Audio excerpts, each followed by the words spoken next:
We brought back YouTube's most popular rabbi, Rabbi Manis Friedman, to talk about money, the stresses you can have when you deal with money, how to grow your money, how to view money, money. Enjoy this week's episode. Being a Jew, awesome. Managing personal finances, not so awesome. Welcome to Kosher Money. Welcome back to another episode of Kosher Money, where we talk about money. How much can you talk about money? Right? How much is there to say? I feel like it encompasses the more you grow and the more you enter adulthood. As a child, you don't really think about it too much, but 20s, 30s, the bills start coming in. It's impossible not to think about it, right? You want to not think about it. Right. Let's talk about that. Our lives are very focused on money and attaining wealth. How would you compare today in Jewish history as it relates to money versus 30, 40, 100 years ago, other periods in Jewish history? It seems like, I'm not sure about this, but it seems like careers have replaced God. In the olden days, you knew you had to have a blessing from above to make a couple of dollars, because how do you make money? Mm-hmm. How? You do something, you try something, you buy something, you sell something, and you hope for the best. But when you have a career, it's like, this is how you make money. This produces money. So what's God got to do with it? It's like guaranteed money. And sometimes it looks that way, feels that way. If you do the right thing, you make the right moves, you're gonna make money. So we forget where it comes from and who we should be grateful to. And even if, we daven in the morning and ask God to give us success in our efforts, and you close the siddur and you go, and then you go back to the reality of, manipulate the business this way, you'll make money. It's almost like God can't stop it. Mm-hmm.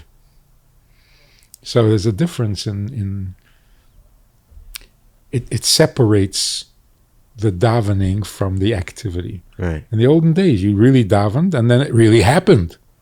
You made a few bucks. Your prayers were answered. Today is like, if you don't daven, it won't work. But when you do daven, it'll work. It will work. So it's like saying to God, just don't curse me and I'll be fine. Because I got it. I got this business. Perfect. It's almost like back in the day, you were davening for survival, right? It wasn't about padding your 401k or your IRA. It was, will I bring home enough that my children will have food for breakfast? They won't cry themselves to sleep. Right. Yeah. But even if there was more money, it was so clear. There's no way to make money. You go out there and you knock on some doors and God will send you money. And it was always a miracle. You actually made $1. Today is like, yeah, I played the market right and I did it. So there's a lot of ego investment in it. That just coupled with the amount of distraction we have, right? Our smartphones, our technology, the amount of side hustles and projects we're involved with, when is there time to actually think of God? Or when is there time to enjoy the money you just made? Mm. You got to keep running after it? Retirement. And even then. So what do you do when you retire? Play golf? Seems a little boring. So, two things. Firstly, there's the ego pressure. If you knew it's up to God, the pressure was not so much on you. You had to do the legwork. But you didn't have to stay up late at night scheming. You're going to get up in the morning, you'll trudge down to the river, and you'll bring some water, and It was footwork. Today it's all in the head. So the pressure is very intense, almost too much. And everybody's on antidepressants and anti-anxiety pills, and you need to take a vacation every 2 weeks because it's not the way it's meant to be. So the pressure, the ego investment, if you lose money, it's like you're a loser, you must be bad, God hates you or something. It becomes a whole traumatic. And then the other thing is, what's the point? Obviously, making money and having money is a wonderful thing. And everybody should be rich beyond our imagination. But why? The question really is, every animal rolls out of bed, takes a look around, and finds something to eat. You may have to chase it, but he'll find something to eat. Only human beings have to travel, fly over, get into a boat and go across the ocean. Why isn't our parnasa, why aren't our needs available right around the corner? What's with this whole scheme, with this whole, you work, you make $1, you buy something with the dollar. In Gan Eden, it wasn't that way. It was on the tree. You're hungry, eat it. Why does God make it so complicated for human beings? We have nothing better to do. Mm-hmm. Animals have their food right available, and what do they do the rest of the day? Sleep. That's all they do. Once they've eaten, they can go to sleep. And we have what to do, but we have to spend most of the time pursuing. So if we really understand it properly, the reason God set up the situation, aside from being a curse by the sweat of your brow, because you ate from the tree, right? But aside from that aspect of it, if we didn't have to do business, we would never meet people beyond our own family or neighbor. The fact is that doing business puts us in contact with people we would never otherwise even get to know.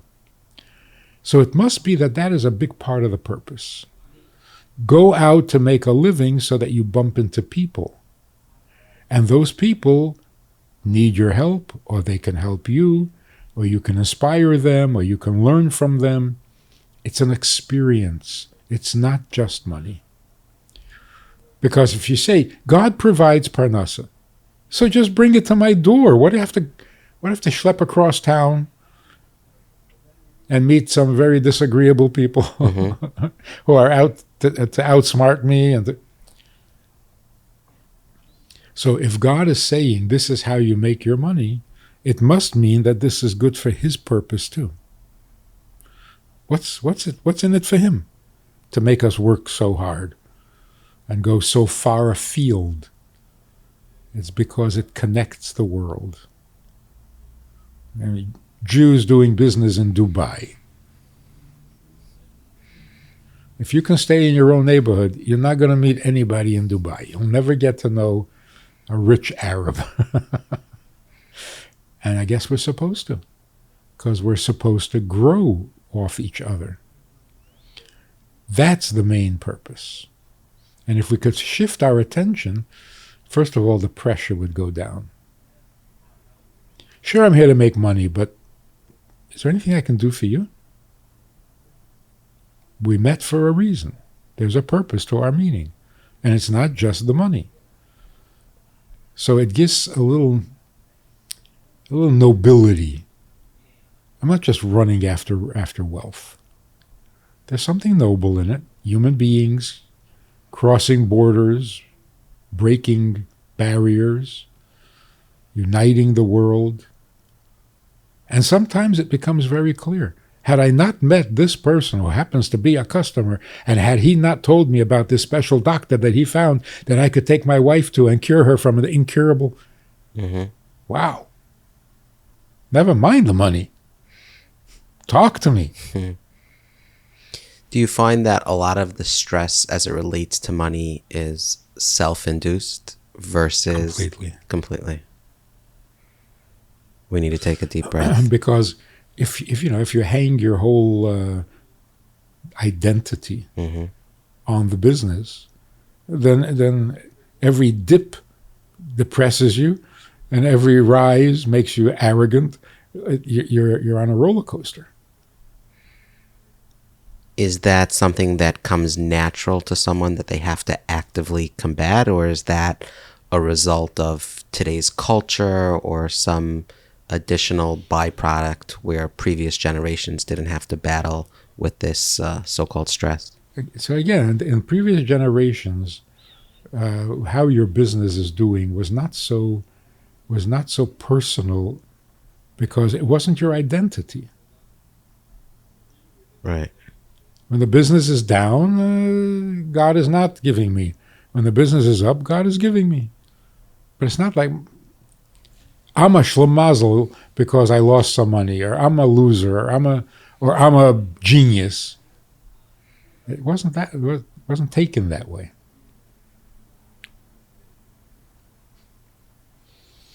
So the emotional roller coaster is it wears you down. It takes years off your life, literally. The Rebbe back in the 50s had a secretary who was a fanatical Dodger fan. And one day the Rebbe walked into the office, and this guy was very unhappy. And the Rebbe said, "What's the matter? The Dodgers lost." Are you on a roller coaster? When the Dodgers win, you're up. When the Dodgers lose, you're down. It's not healthy. Maybe the inventions of all these medications is correlated with what society has brought upon itself, meaning perhaps they didn't need hypertension medication 200-300 years ago. Oh, they certainly didn't. And I don't know if the medicine is better than the disease or worse than the disease. So it's not a good thing.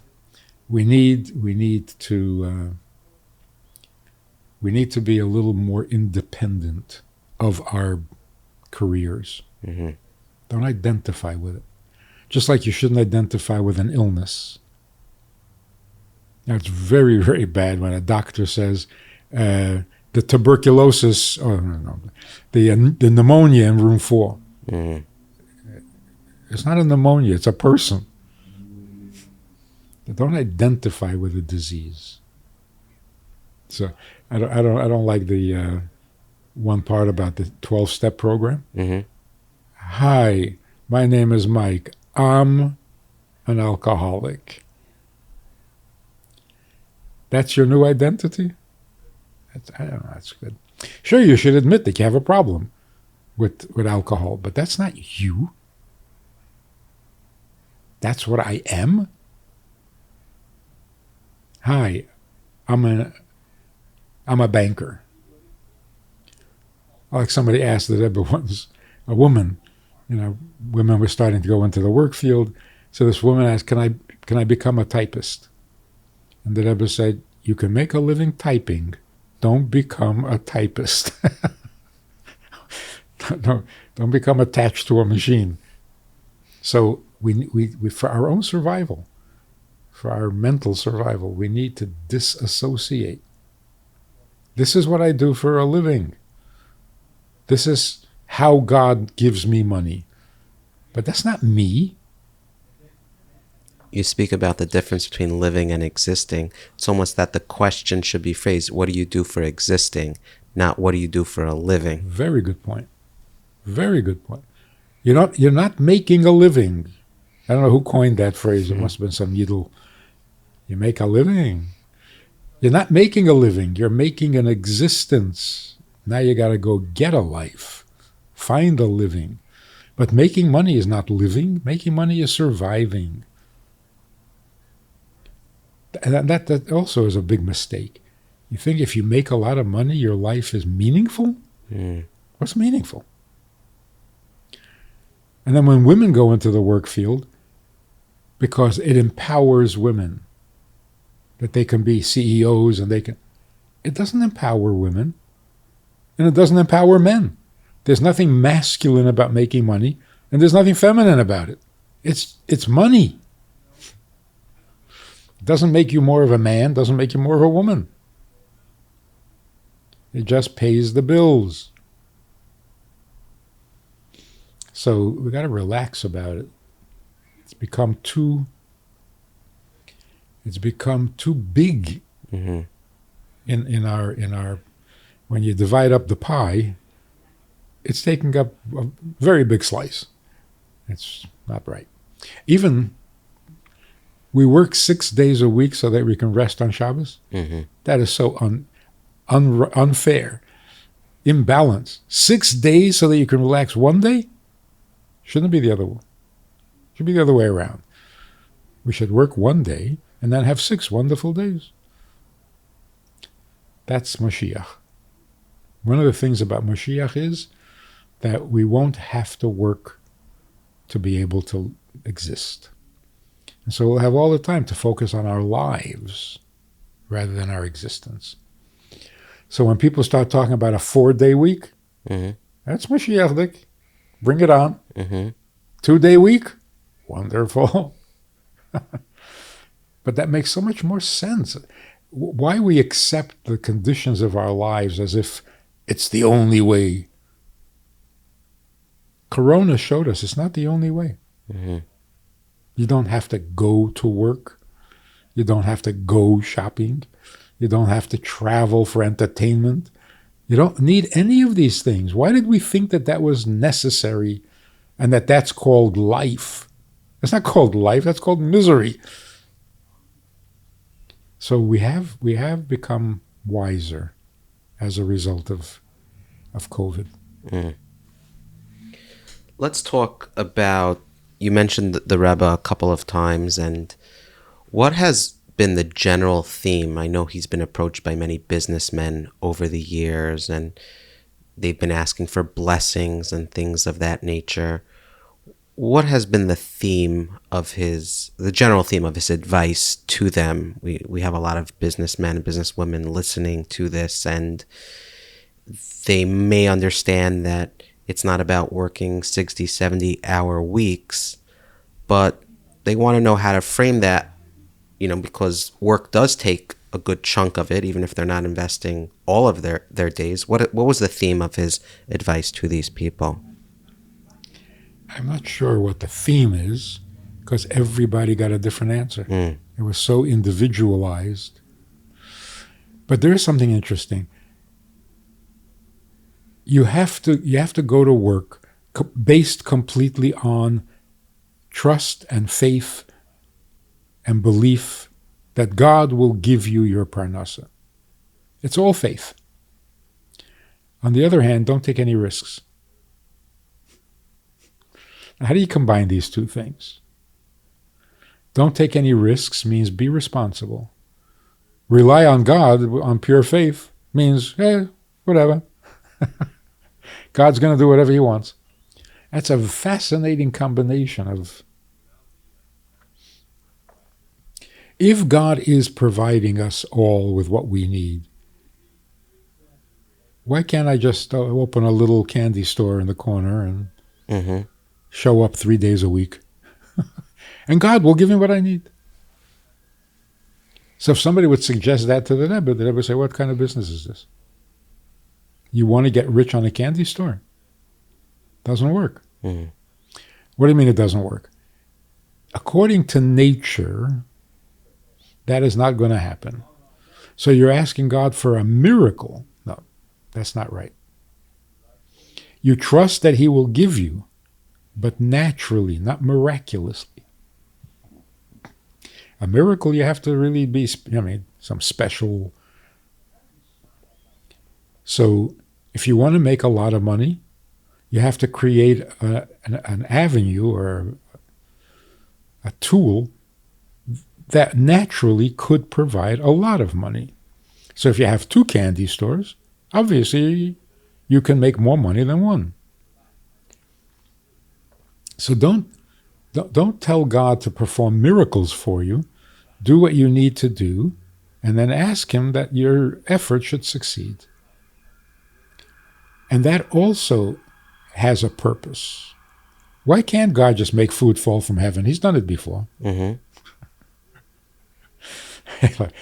Yeah, but that was out in the desert where nobody saw. But if he did it now, everybody's going to want.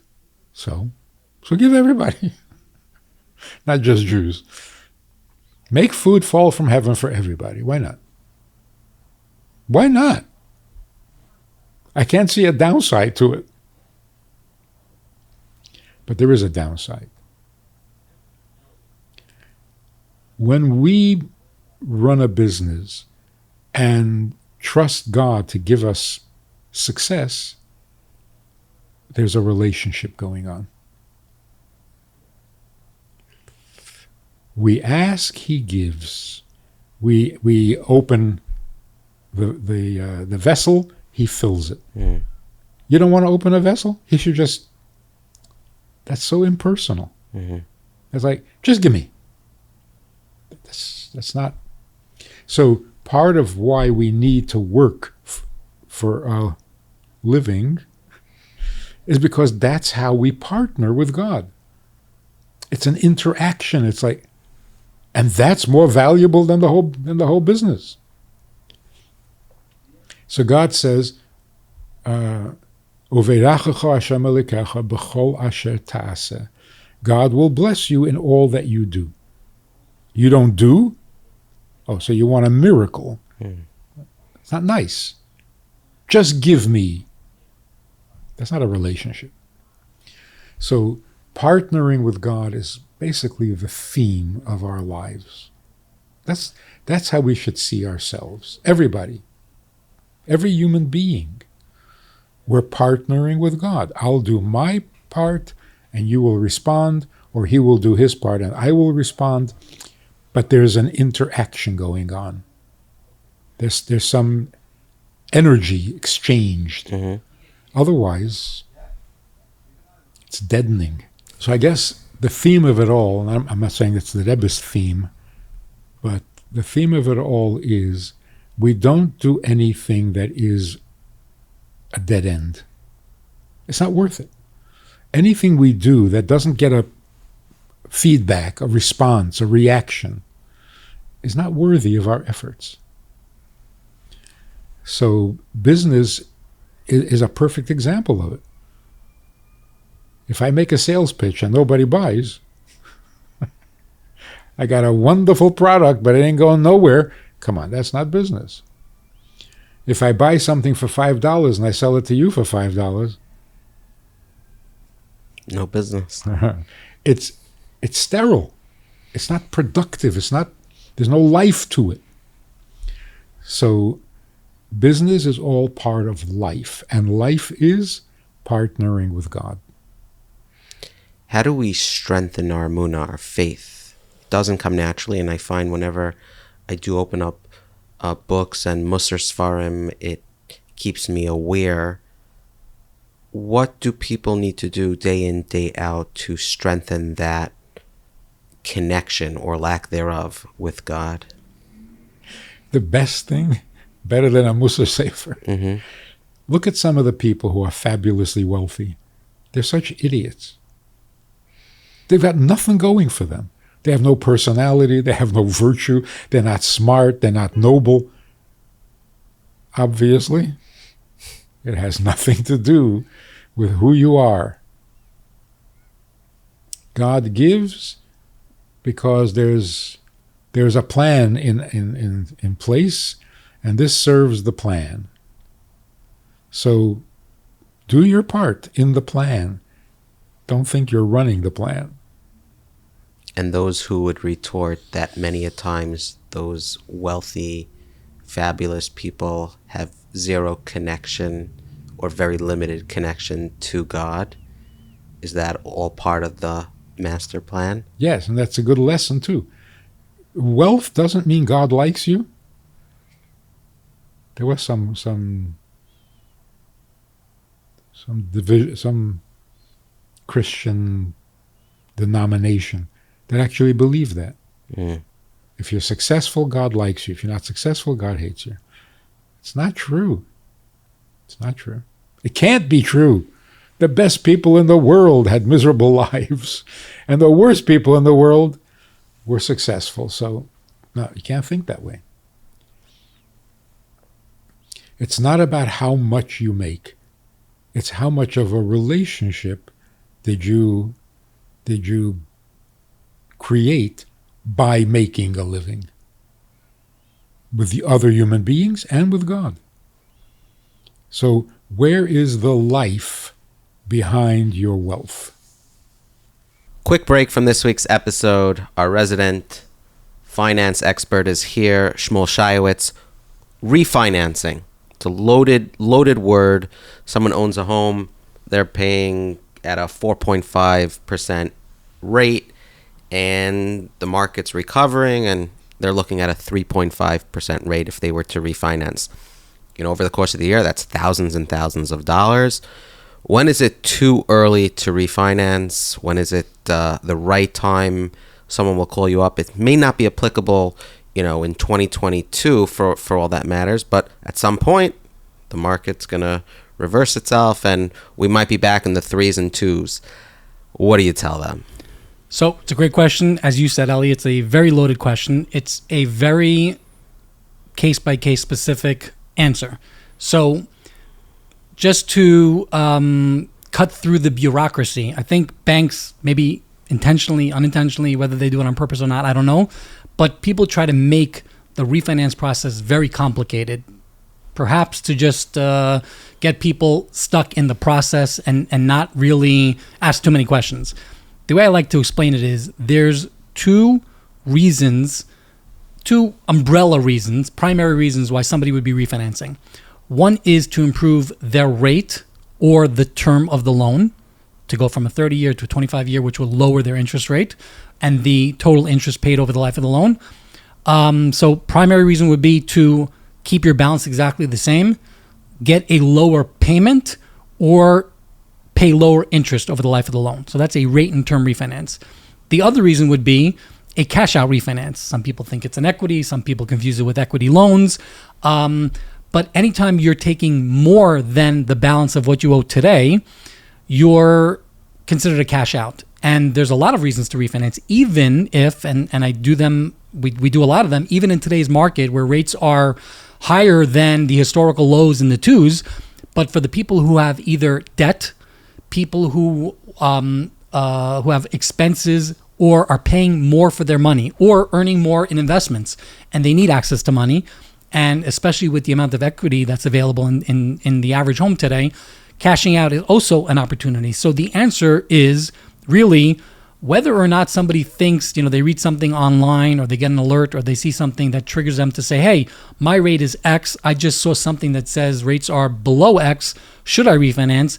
My answer to them would be, if you need money, if you think that you can improve your financial situation, and I'll give you a great example. Even if somebody has a rate of, in the 4s, and they can get the same exact rate today, most people will say, probably doesn't make sense. But if your objective is to lower your payment, then you can refinance, go back into a 30-year mortgage. You can literally, for the exact same interest rate, for no benefit in psychological interest rate, visual, you can put $200, $300, $400, depending on your loan amount. You can put $400 a month into your bank, save, put that money elsewhere, or save it for something else, and you've freed up the money. Obviously, it goes into the conversation of, well, I've now extended my loan, I have longer, but all of these parameters, and in terms of your question, which is where I wanted to take this, is when somebody's making the evaluation, does it pay to refinance? The answer is always going to be, well, let's look at first of all, my question number one is always, what's your objective? And then they tell me, and sometimes they don't even know. They just know, well, my friend, or I heard in shul, or I saw online, or does it pay? I have no idea. People don't know. So they just ask because they feel like they need to, quote unquote, do their due diligence. They need to feel like they're putting in their stylist for a lower rate. But it's a great question. The answer is, it should always be considered if somebody feels like they are pressed for saving money, making money, allocating money differently. And then the thing is, once we identify your objective, we say, well, what will your month-to-month savings be? And then what is the life of loan compared to what you have today? Most people don't do this. I do this on every refinance call that I get.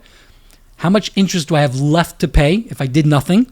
I had a friend of mine who was chasing me. This is when rates were in the 4s, as COVID was going down. Rates were in the 4s. His rate was 6 something percent, in the 6s. And he was chasing me to refinance. And I said, doesn't pay. He said, what do you mean? I said, I did your mortgage for you. I know what you have left. We did a 15-year mortgage. He had like 5 or 4 years left at that point in time. I said, you're mostly paying principal. So here, it's not an interest. If your objective is merely to save on the interest, there's no interest that's being paid. If it's a psychological thing, you want to be able to tell people in shul, you got a 4% rate at that point was amazing. So I said psychologically, or if you want to cash out. So in the end, he didn't do it, but I had to actually show him on paper what those numbers look like. So that's part of the analysis. What my month-to-month savings will be, and life of loan interest, where will I be benefiting from? And if you take those two parameters into consideration, you will easily be able to identify whether refinancing pays regardless of what the interest rates are. And a little side note is, I think there's two things. One is I think that if and when we go into recession, I think interest rates will be revisiting lows. I don't know that they're going to go into the 2.5% rate range, but interest rates will definitely be going lower. So I think people should be mindful of that when they're making their decisions today in terms of borrowing, whether they're buying or whether they're refinancing. And the second thing is, work with somebody who, for example, we call it Approved for Life. So we have an Approved for Life strategy where we are monitoring literally billions of dollars of mortgages at any given moment. And we are alerted and we're triggered when there's a refinance opportunity, not just because of the interest rate, because equity may have improved, because somebody's PMI should be removed.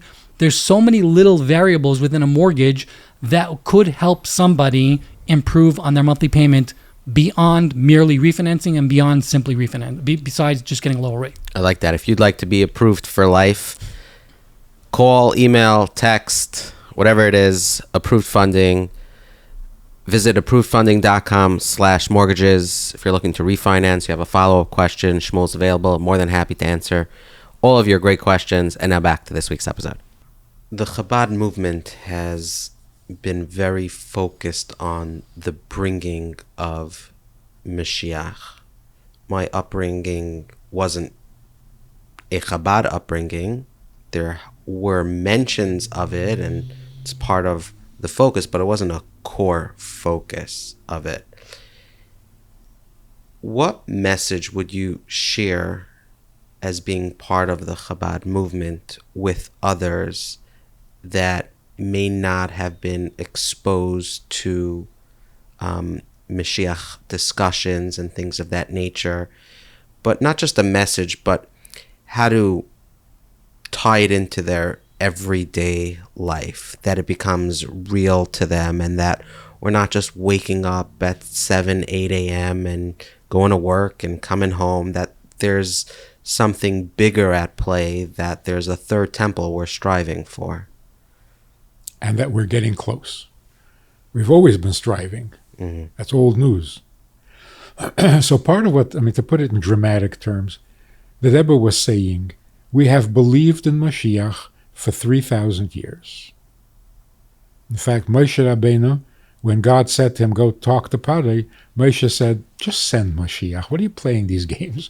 I'll take them out of Mitzrayim, they'll end up in Bavel, and then you just send Moshiach already. So it goes back that far.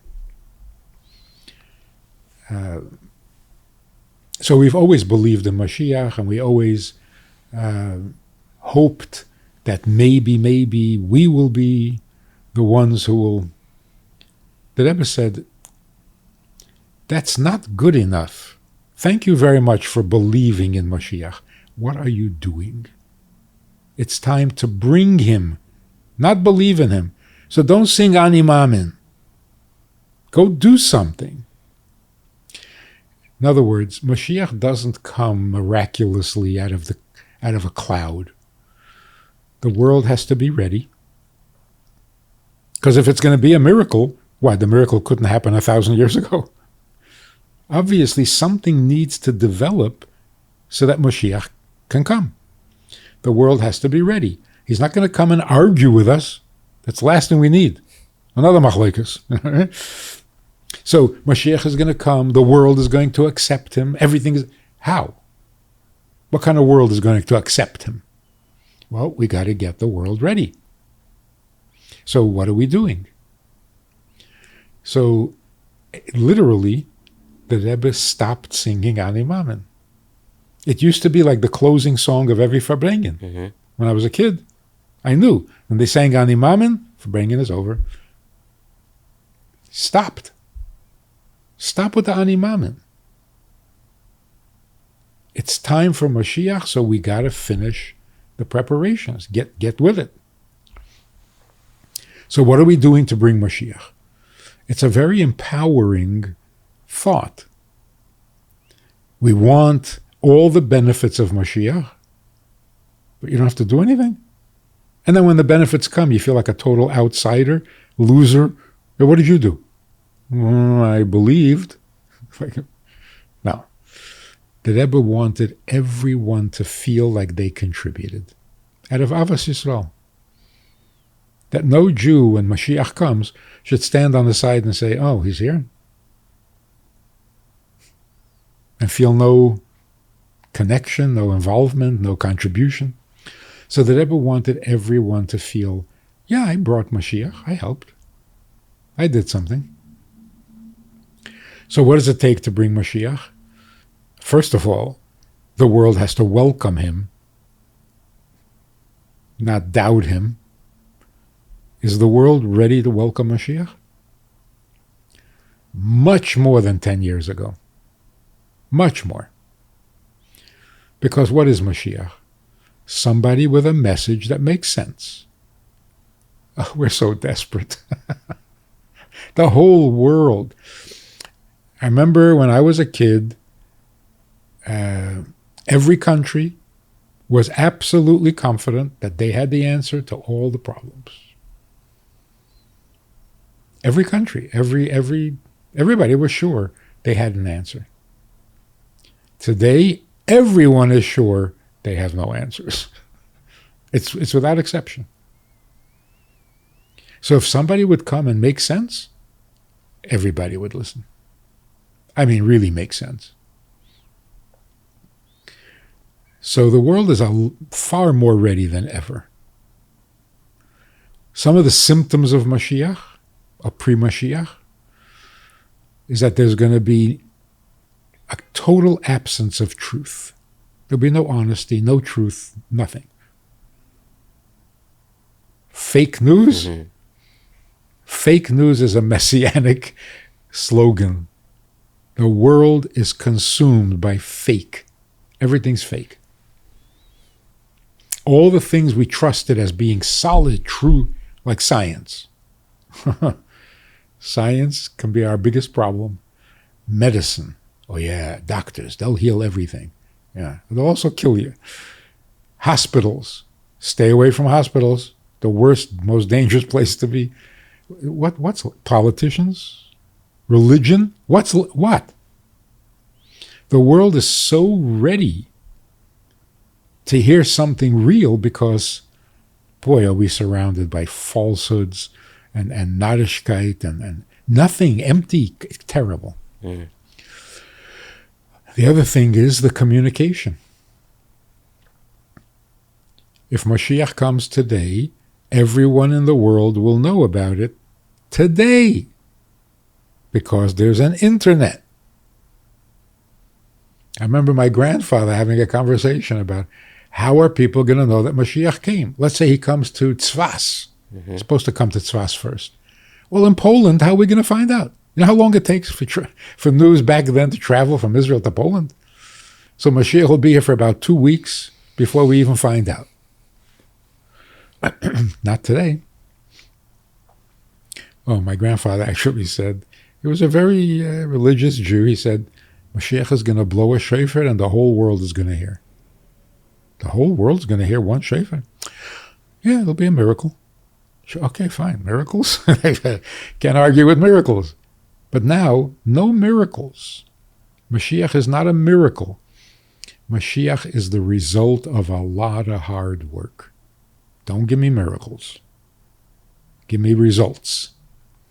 And that's why we have to say Moshiach is coming, not Moshiach is going to come. Moshiach is going to come sounds very passive. It's on the way. We'll sit and wait and he'll come. That's not Moshiach. Moshiach is coming because for 3,000 years we have been preparing the way for him. So he is coming, not he's going to come. And the question is, can we brush it up a little bit? Can we move it along? Or can we start seeing a little progress?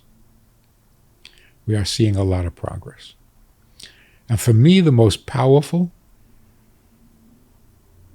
one of the prophecies about the end of days is that the nations of the world will come to the Jewish people and say, teach us the ways of God because we have been misled.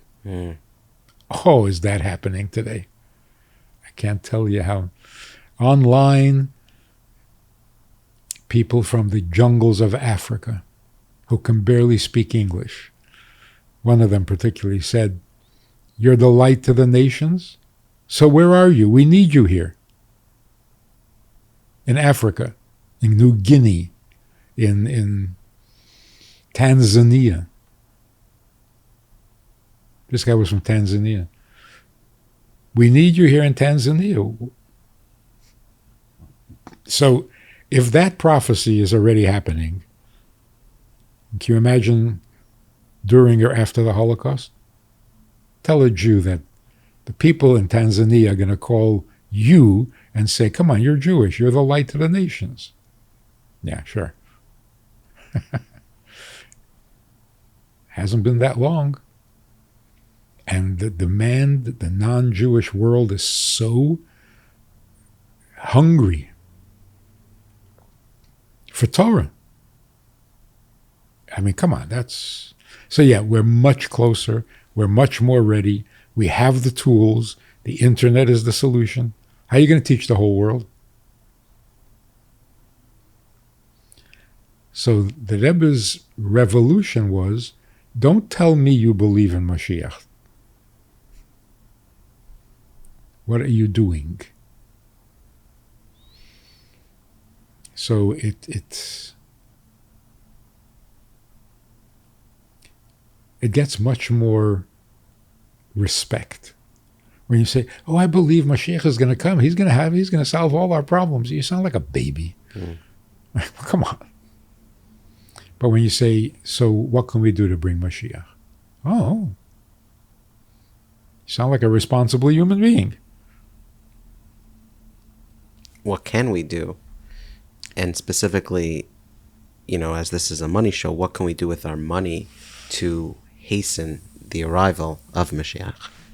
So one of the things that I find inspiring, there are people worth $200 billion. Or is that a joke? What's the punchline of the joke? $200 billion? Where does he keep it? Got a big safe? What does it mean to be worth $200 billion? It means you're going to go crazy. You're going to go insane. Unless you realize it was never meant for you. How could you possibly be sane and think that God gave you $200 billion for you? Go have some fun. It doesn't make any sense. And they know it. They know it. Some of them. But then they take the money and then they fight climate control and things of that nature. So they understand it's not for them, but perhaps they don't know who it is for. Right. But everybody admits you got to give away. You got to give away a lot of that money. Not just because you can't use it, but because it was given to you to give away. Now, it's much easier to convince people that the love you have is not for you. So a person who says, I have $200 billion, I'm keeping it under my mattress. So why are you keeping it? Oh, it's mine.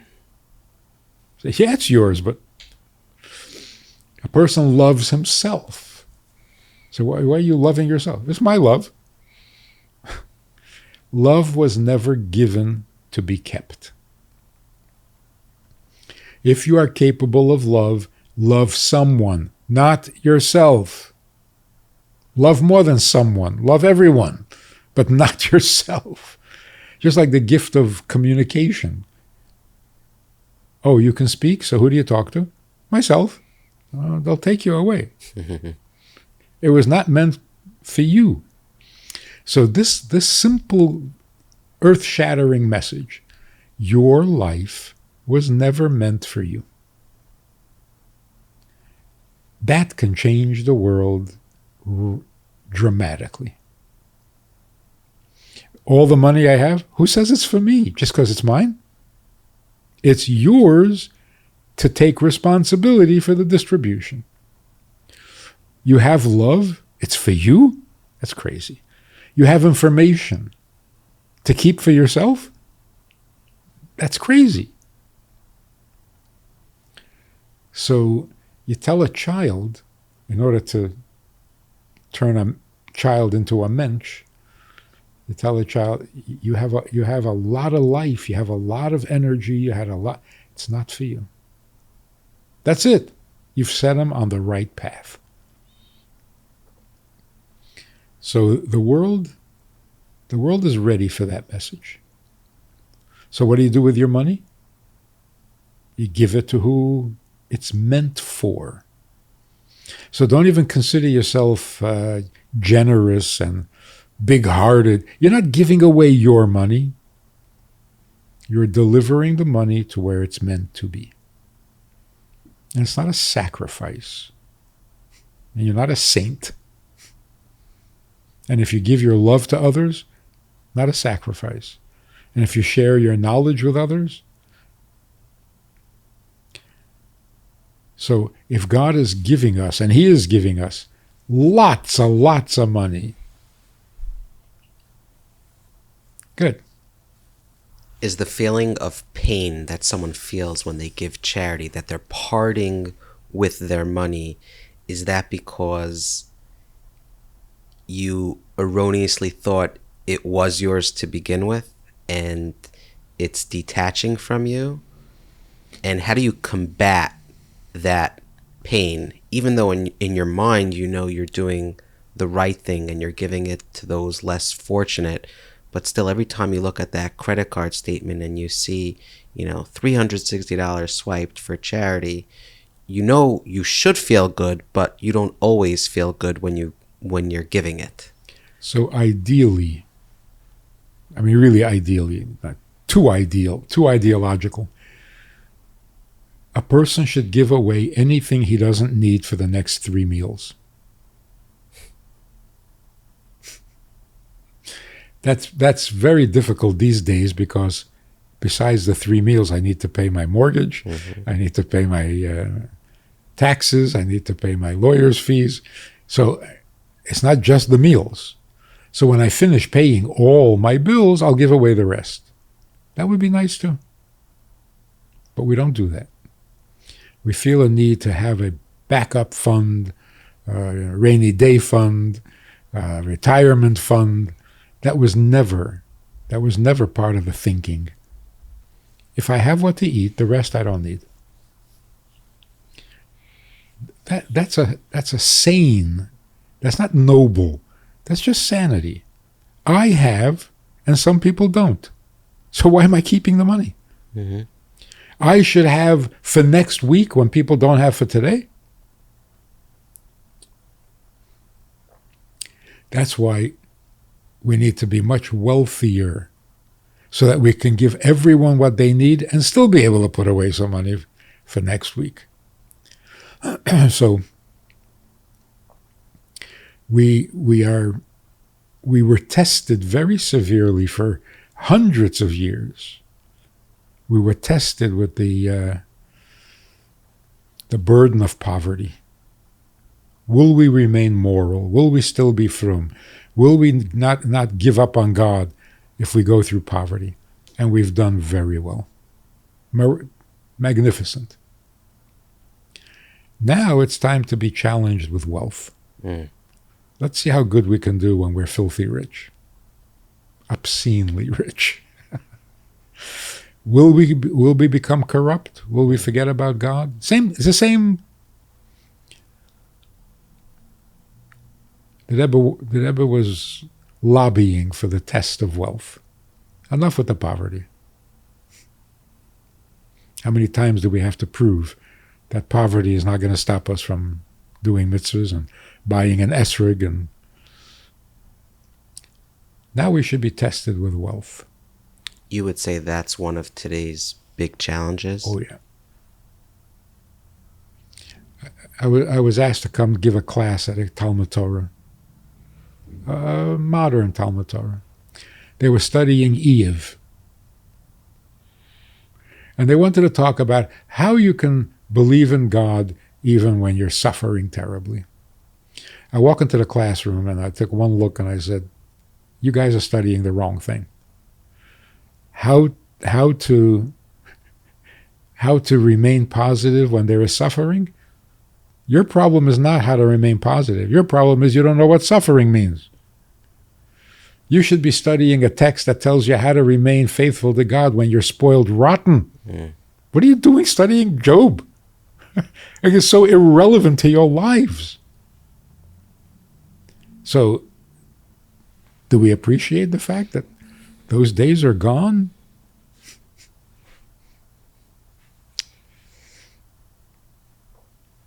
We are being tested with, and I'm talking about billions, but very comfortable.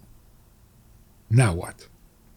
How do you handle being comfortable? It's a new experience. Haven't been comfortable in about 1,000 years. So, making money should be a part of serving God. Everything should be. But wealth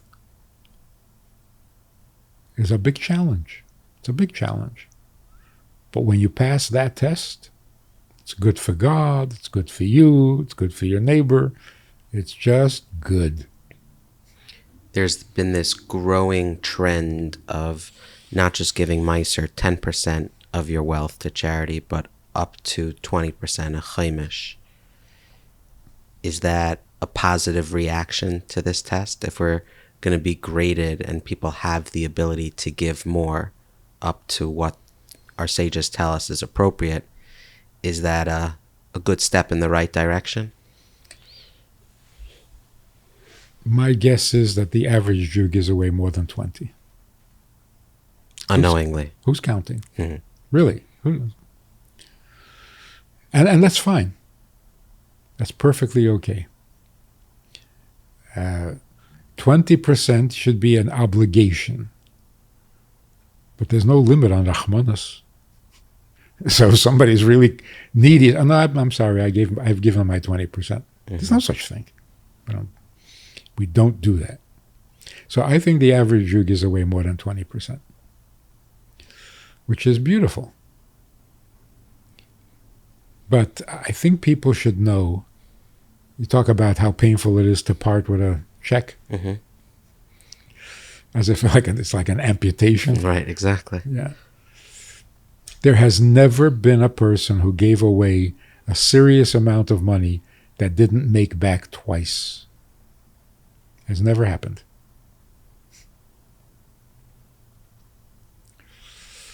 I mean, there are people who gave away a lot of money and suddenly their business crashed. That means everything stopped. But as long as your business is going, you will make back twice the amount you gave. It's been proven over and over. And you ask anybody who has done it, they'll tell you. They are never left with a deficit from tzedakah. Then there's another serious thought. A person says, I am making a very good living. I'm very comfortable because my income is great. That's not yet wealth. How much money comes in does not determine whether you're doing well or not. Where does that money go? God forbid if you have to spend it on doctor bills. You're not that rich. God forbid you have to spend it on lawyers' fees because you're being sued, you're being whatever. That's not. So before you decide that you're successful and wealthy, don't just look at the bottom line. What's happening in your life? Mm-hmm. So, in addition to asking God to give you the money, you're also asking God that it should all go to a healthy, happy causes and not be drained by... We'll be right back to this week's episode, but I want to talk about inflation. Inflation is really hurting our nonprofits. It's impacting the cost of eggs, bread, and there are widows and orphans in Israel, hundreds and hundreds and hundreds of families that need our help. And inflation to them is very personal. So if you have the ability to help with $1, $10, $100, $1,000, an $18 monthly recurring donation, please, please, please visit kolelchabad.org/kosher money. The link is in the show notes. You can really help a lot of families put bread, eggs, milk on the table during these hard times. And then for the holidays, if you have the ability to buy gift baskets and create smiles on the faces of children in hospitals, veterans, seniors, there's so many people that they're helping, and every dollar you donate goes to an amazing, amazing place. So please take a moment. You can come right back to this video, but hop away. Go to kolelchabad.org/kosher money. Let us know in the YouTube comment section that you've done that. It means a lot to us, but more importantly, it means a lot to caring families in Israel that need your help. Now back to this week's episode. When you look at the various causes, there's so many different types of charities and different organizations about where the money can go and the different types of people it can help. How should one prioritize where to give their tzedakah? There's raise-a-thons and GoFundMes and charities and people knocking on the door and synagogues and yeshivas and Israel and the army. You know, there's no shortage, so someone has to be selective if they want to make a meaningful impact, or no. Give $1 to 1,000 charities is better than giving $1,000 to one charity. As a combination of, everybody has a pushka in the house. You give tzedakah every day, a few coins, and that's very important. The habit of tzedakah. And then there's making an impact with your tzedakah. So you should do both. It shouldn't be one or the other. You walk down the street and somebody asks you for $1. You don't say no. You don't say, oh, I already have my allocation set for the month. Well, I've just given $1 million to the hospital. Right. Thank you very much. I'm starving. I'll celebrate your success some other day, but right now. The other thing is, you don't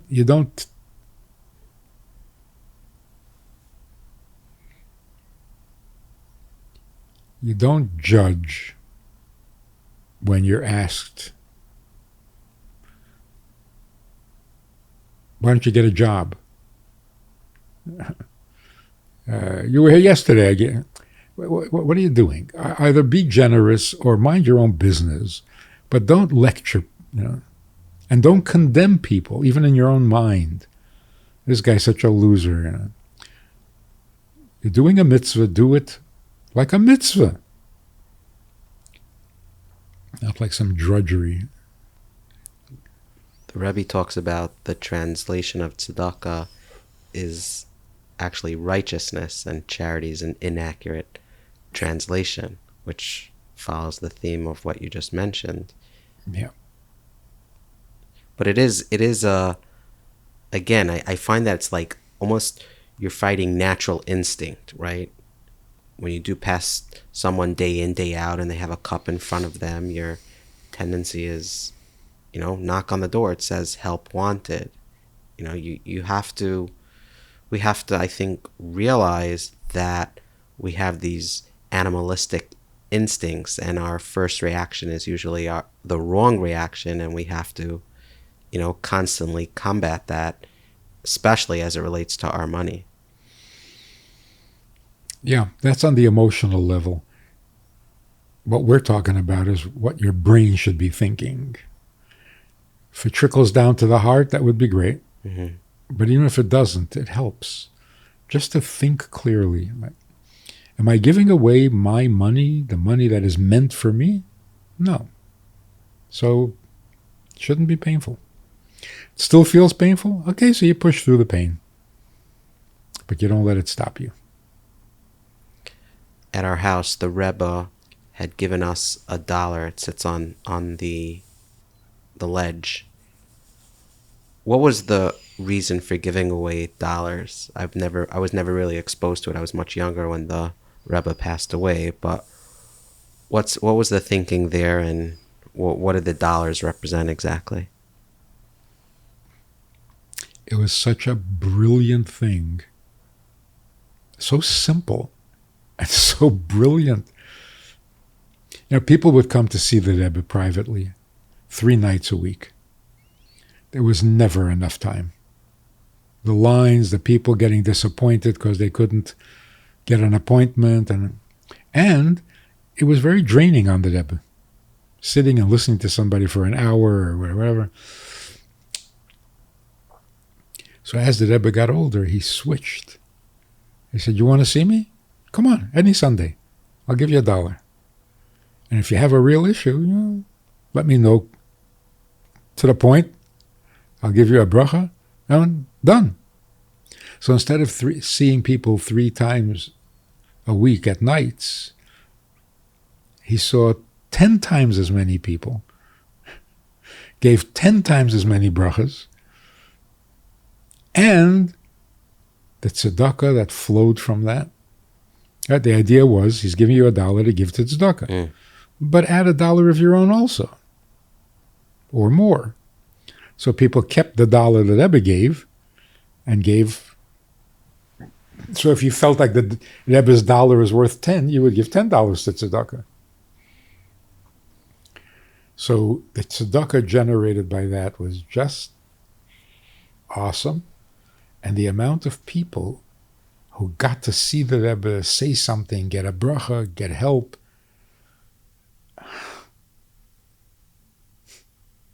And it's so simple. That's what genius is, always so simple. Mm-hmm. And it's such a gutzkeit, for the Rebbe to stand there all those hours and not get bored. The last person in line, 3.5 hours later, gets the same welcome with the same interest that the first guy got. That is an amazing thing. Let me tell you this little incident. I was in England years ago, and somebody arranged for me to speak at the BBC. They have a 5-minute segment, I think, on Fridays that they put it on. A thought for the end of the week, an inspiring thought. So I go up there to the studio, and this young guy with a ponytail, back then everybody had ponytails, he's the technician, and he's making all the arrangements, he's plugging things in and turning things, and he's muttering to himself. And I heard him say, "Another bloke who thinks he can say something to 800 million people." 800 million people hear that broadcast. And I thought, whoa, this guy has been listening to a lot of, and thinking, just rolling his eyes. Yeah, like, who do you think you're talking to? 800 million people are going to find this relevant?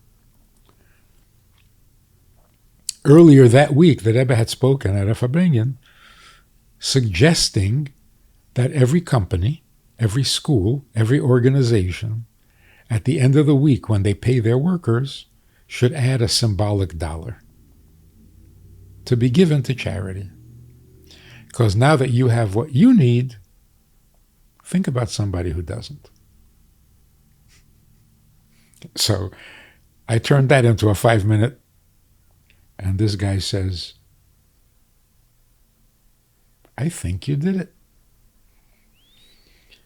It's so simple and yet so divine that it's got to come from a brilliant mind and a very warm heart. That's what brilliance and genuine empathy produces. The simplest solutions. Here's what you need. Money can sometimes bring out the worst in people in terms of business, disagreements, inheritance, familial fighting related to it.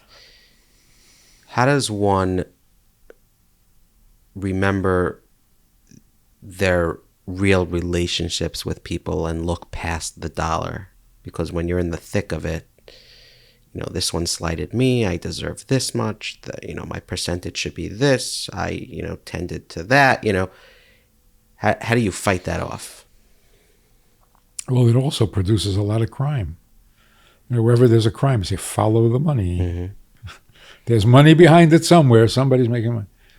Yeah, but I don't know if it's the money or it's simply power hungry or greed, which can be in anything. Even in knowledge, you can be greedy and power hungry and use knowledge against people. Mm-hmm. But money lends itself very easily to this. You don't behave, no allowance. Right away, it's the money. You get punished by cutting off your money. But if it can be that painful, then obviously it can be that powerfully good too. Anything powerful can go either way,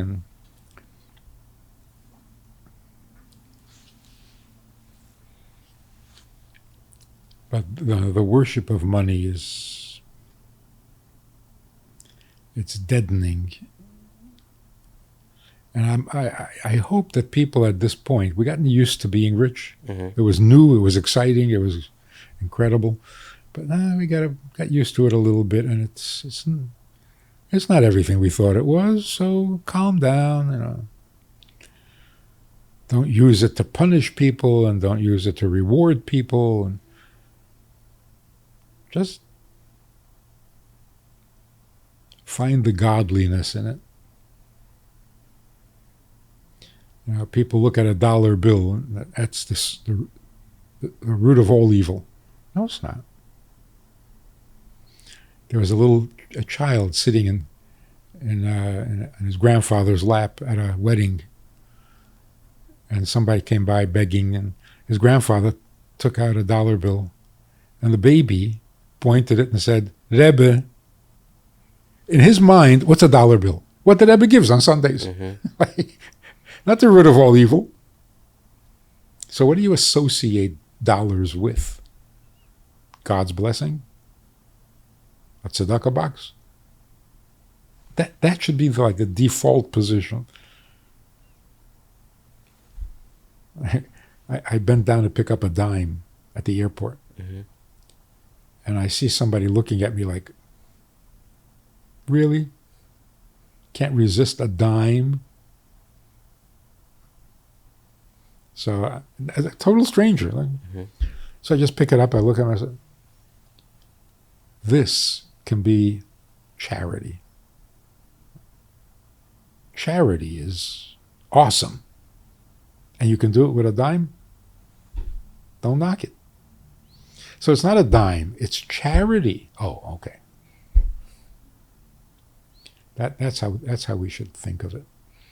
You mentioned this idea about us having primarily been getting used to money and maybe realize it's not all that cracked up to be. I find a very similar thought as it relates to technology and the iPhone. The iPhone 1, iPhone 2 was jaw-dropping and awe-inspiring. And then, over time, the changes between smartphones are very minimal.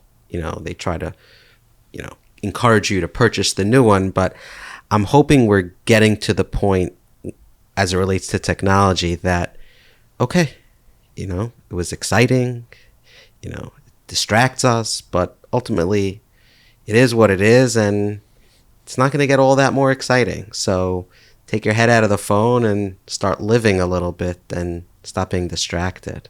Yeah. I think we're getting there.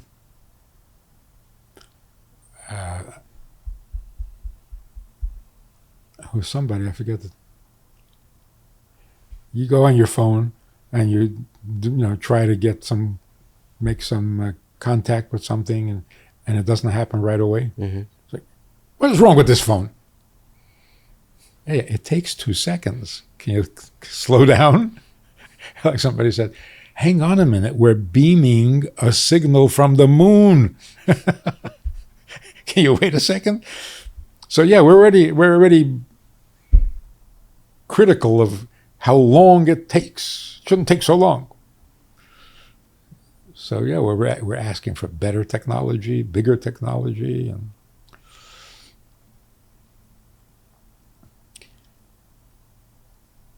it's not respectful to yourself to become dependent on inanimate objects. What are you doing?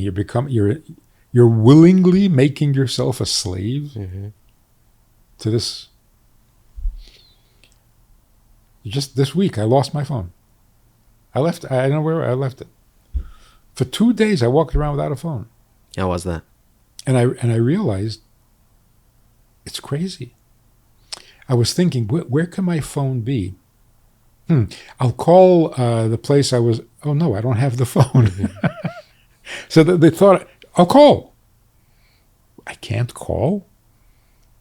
That's not even a possibility. What do you mean you can't call?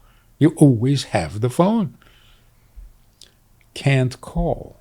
Wow, that's a new experience. I need to tell somebody something. Yeah, okay. No, I don't have the phone.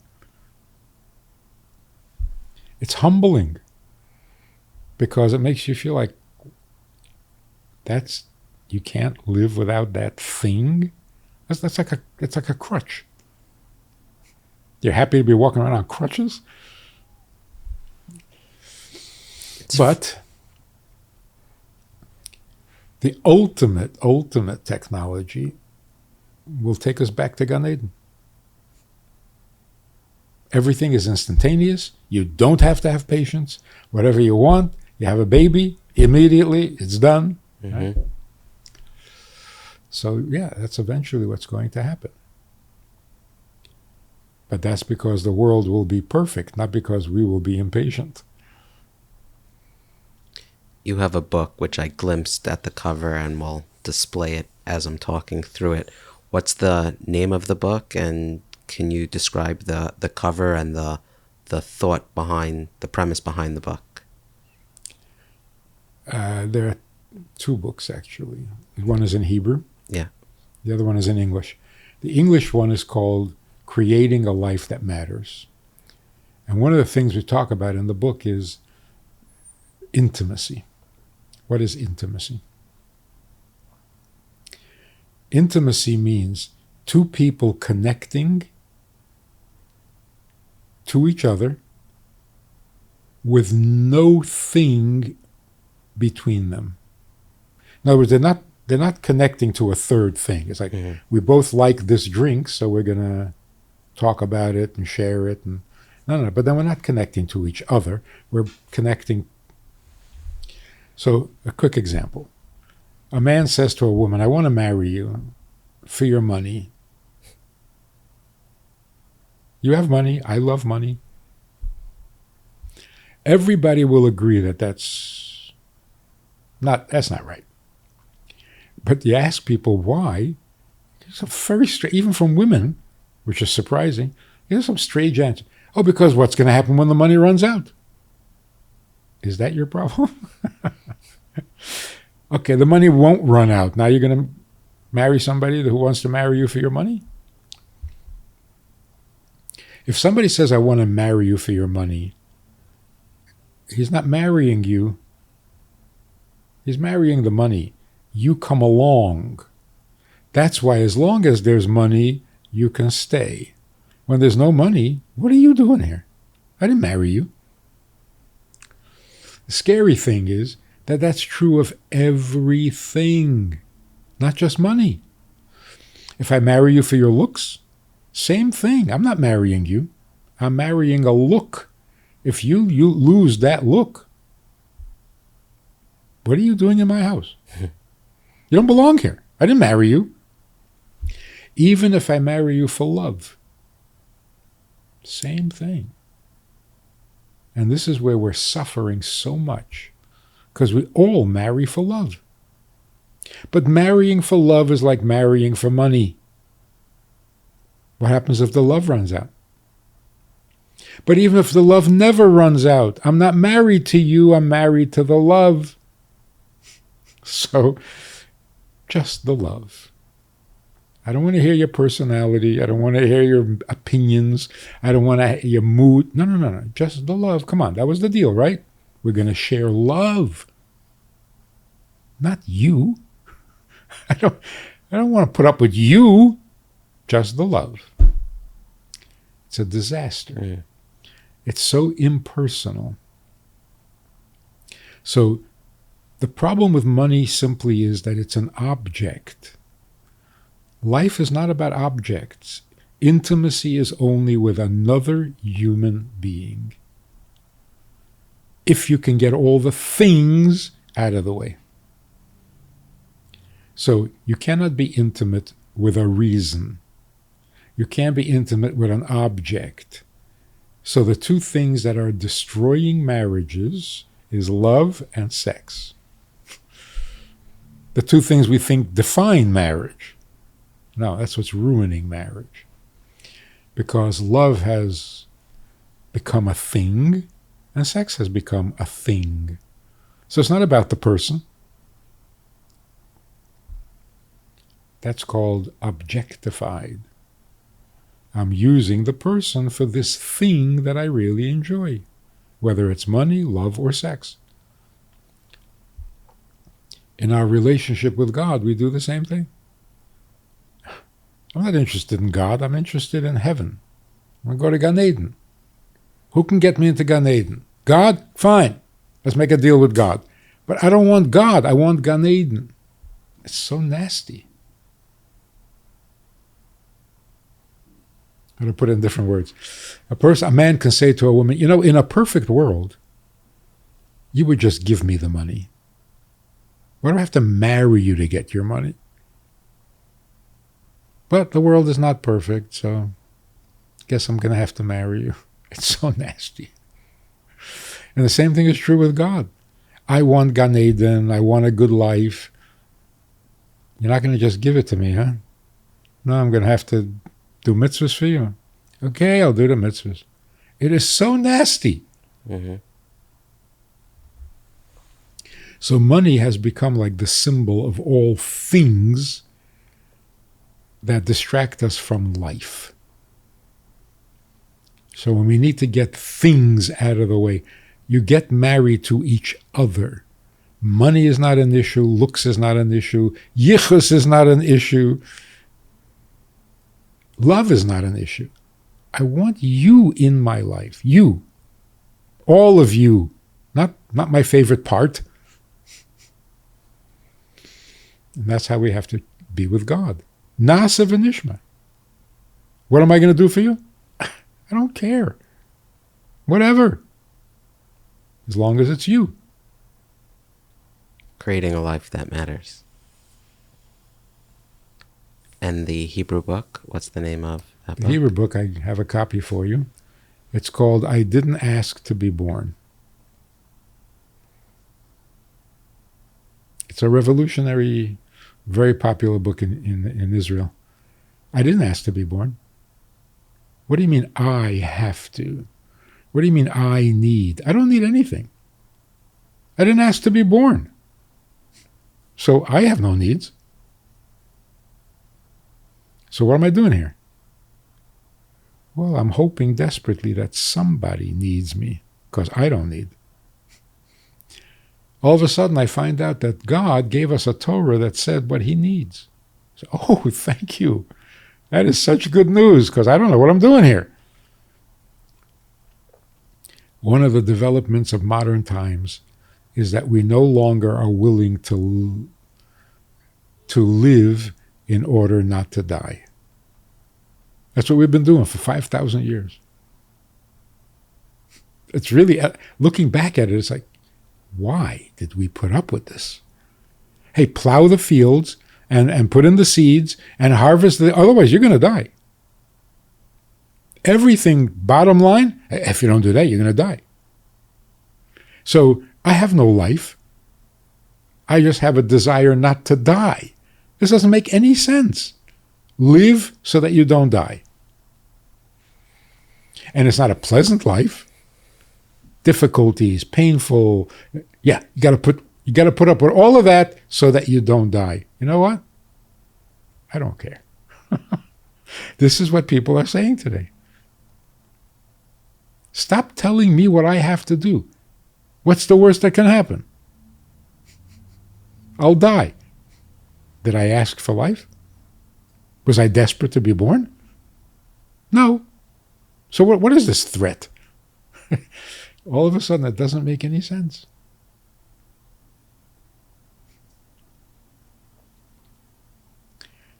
So, the conclusion is, I am not needy.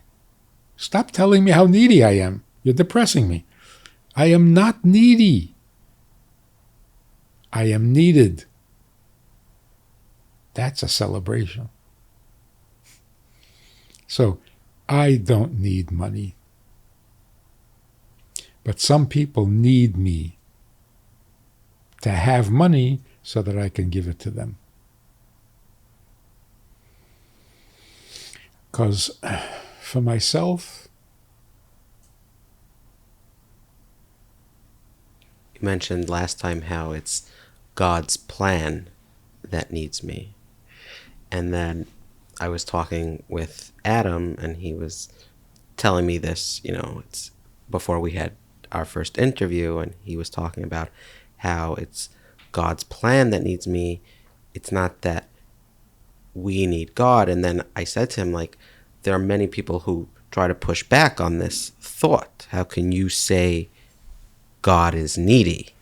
How do you respond to that notion?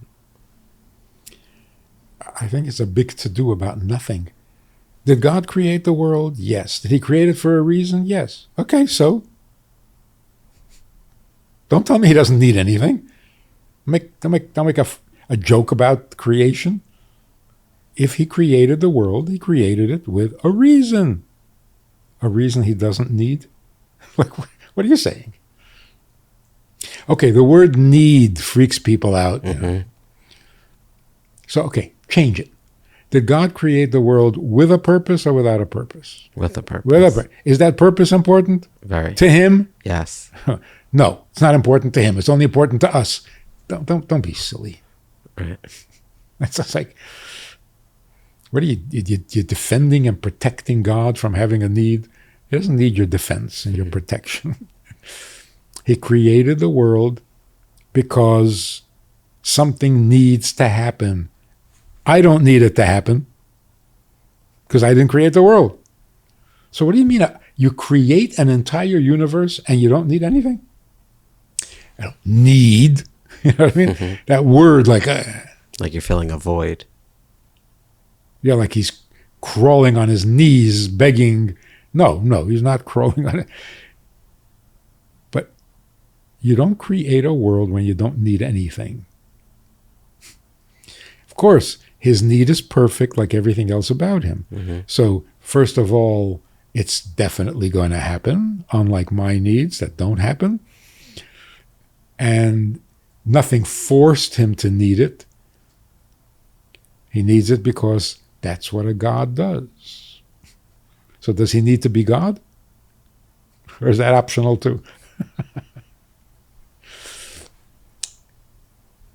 What would be a closing thought as we enter the new year.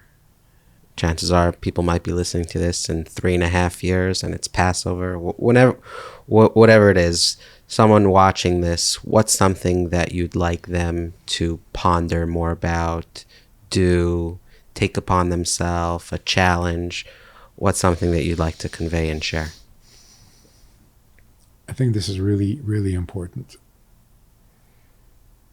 When you're davening Rosh Hashanah, Yom Kippur, don't ask God for another year of life. That's given. Of course, He's going to give you another year of life. You're healthy. You're young. What are you worried about? Don't go crazy. It's the opposite. The thing we're worried about, and the thing that we get so in awe of, days of awe, right? Yomim Nodoyim, we're in awe of the fact that we're going to have another year of life. And a year of life is scary. Not death. Death only hurts for a minute. Death is not scary. Death is uninteresting. Life is awesome. God is going to give you another year of life. But you remember what you did with last year? Don't do that again. Don't let a year slip by with so little to show for it. A year deserves more, right? So we should cry and beg and plead with God for the seichel to make better use of this year than we did last year. But don't walk in there thinking you're going to die and don't get morbid. It turns people off. Don't ask for a year of life. Ask for a year of living. It takes a whole new meaning to a new year. I had this experience where this very, very secular group of people came to Yom Kippur services at a Chabad house. Mm-hmm. What should they do? They can't read Hebrew. They can't. So they sat there watching what was going on. And then we went into another room to talk about what Yom Kippur is and so on. And their reaction to what they saw was, what is wrong with these people? They're pleading for life? They're healthy. They're young. What is this? It turned them off. What is wrong with you people? And he's right. He's absolutely right. God is going to give us a year of life. What are you thinking? Do you deserve it? Since when do we deserve? When you were born, you deserved it. God will give you life because God is a creator and God likes you and God wants you to be alive. The question is, when He gives you this year of life, do you know what to do with it? And the scary thing is, you might treat this year like you did last year and the year before, and that is scary. So, life is awesome, not death. Don't be morbid. There you go. There you have it. If you'd like to learn more about Rabbi Manis Friedman and contact, I believe the website, it's goodtoknow.org. Yes. Okay. Remember from last time I visited it. Highly recommend checking out Rabbi Manis Friedman's YouTube channel, his books, his other works. No shortage of content out there and instantaneous to your fingertips. So everybody should have a good, sweet year. God will give us a good year. Amen. We have to make it sweet. Amen. Thank you so much, Rabbi Friedman. Thank you so much. Previous viewers, new viewers, welcome to the Kosher Money YouTube channel. Thanks so much for watching this week's episode with Rabbi Manis Friedman. If you're not a subscriber, hit the button, subscribe. We've got a lot of great content. Watch our previous videos. A lot of them are approaching 1 million views, and for good reason. If you want to get in touch with us, visit livinglchaim.com. You'll see a YouTube channel there. You'll see other podcasts. You'll see my brother has Inspiration for the Nation. There's a mental health episode, show, podcast, video network. It's amazing. If you have suggestions for us, hit the comment section. We want to know what you think. A lot of the things we've done has been a result of your comments, and we appreciate that. Our friends at livingsmarterjewish.org have all the financial resources you need. Visit that website. You can see it right here on the bottom of the screen. We thank our sponsors, Colel Chabad. If you have yet to sponsor, click on the link in the show notes, kolelchabad.org/kosher money.